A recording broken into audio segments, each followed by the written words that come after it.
bastante difícil de avaliar esse processo de 97 para cá. Uma das críticas que se faz e que eu espero que seja colocada e corrigida durante a COP26 e ao longo do processo é a questão do processo de avaliação. Precisamos estabelecer indicadores e benchmarks para que seja possível medir, avaliar o que foi realmente atingido, né? A agenda para o futuro de Hamburgo foi muito ambiciosa. Eu acho que foi impossível de conseguir tudo o que foi elencado. Se abriu muito a leque de possibilidades, o que se demandava de educação de jovens e adultos. A minha avaliação, eu acho que é difícil de conseguir o balanço exato. O que se fez em Bangkok em 2003 foi um balanço bastante negativo, né?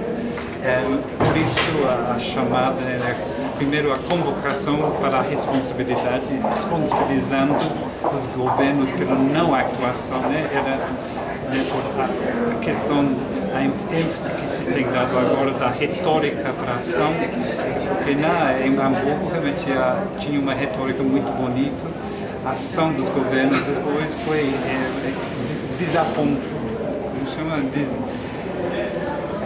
desastroso, de certa forma. Em termos de financiamento, acho que tudo que se imaginava o que seria possível fazer de Hamburgo, não é que não foi feito, mas foi feito em um grau menor que se imaginava, e principalmente pela falta de financiamento.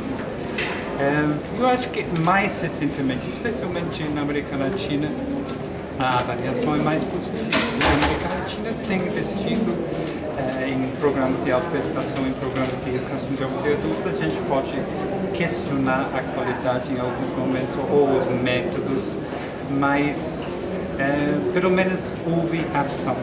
E houve ação em vários países de uma forma que foram se declarar territórios livres de analfabetismo. Eu acho que chegamos em 2006, no COP26, eu coloquei hoje de manhã, eu acho que todo o processo de discussão para a COP26 começou em um momento diferente do processo, do momento da conferência. Começou um processo de relativo otimismo. Em 2007 a crise estava no horizonte, mas eu acho que não estava realmente presente. E ao longo desse último ano e meio, 2 anos, realmente, né, a crise foi se agravando e com isso eu acho que as responsabilidades, o que se vai cobrar da educação juvenil também foi crescendo. E eu acho que em Belém não é que se espera mais uma vez que a educação de adultos resolve os problemas que o sistema financeiro, o sistema bancário, etc. tem criado, mas de certa forma se espera que há um reconhecimento que a educação de jovens e adultos pode contribuir para as saídas inovadoras, saídas que buscam não simplesmente repetir o que se tem feito no passado. Então, em termos avaliativos, eu penso que Confiter, se fala que Confiter foi um pouco divisor de águas. Acho que Confiter 6 vai ser um divisor de águas muito mais marcante. Marcante pelos problemas, pelo contexto e marcante também pelo fato que a gente tem repetido muito a primeira Confiter fora do hemisfério norte, mas ainda não assimilamos o que isso significa, o que representa para os países do sul. Fazer um país emergente num clima de crise pode ter um efeito psicológico muito forte e isso é um incentivo muito grande para os países do sul. Eu acho, inclusive, se associar mais, buscar meios de cooperação horizontais, meios de cooperação sul-sul,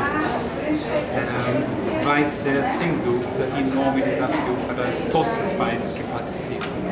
Bom, eu tenho repetido muito, e muitas outras pessoas, né, que Confiter é um processo e não é um evento. Eu acho que, em termos comparativos, a mobilização no Brasil tem sido um dos exemplos mais bonitos de todos os países.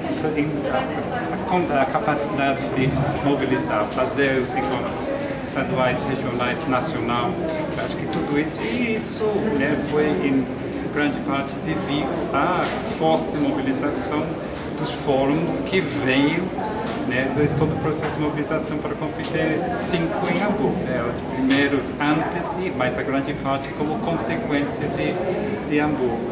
Então, eu vejo a participação dos fóruns em todo o processo, não é simplesmente no momento da conferência, mas em todo esse processo que produziu o Informe Nacional, que vai ter ressonância sobre os outros relatórios regional e sobre o global. Eu acho que a própria delegação brasileira vai ter representantes dos fóruns, sem dúvida.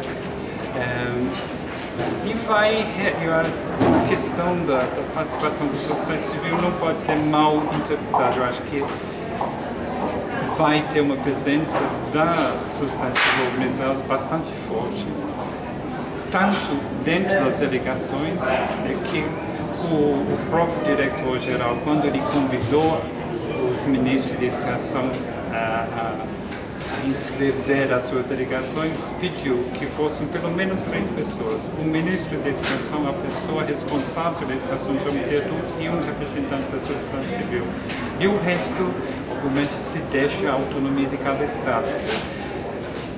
O tamanho da participação e representação da sociedade civil em outras delegações vai depender muito da relação de forças, né? Em alguns países vai ter uma representação mínima, ou talvez não vai ter, em outros países vai ser muito maior.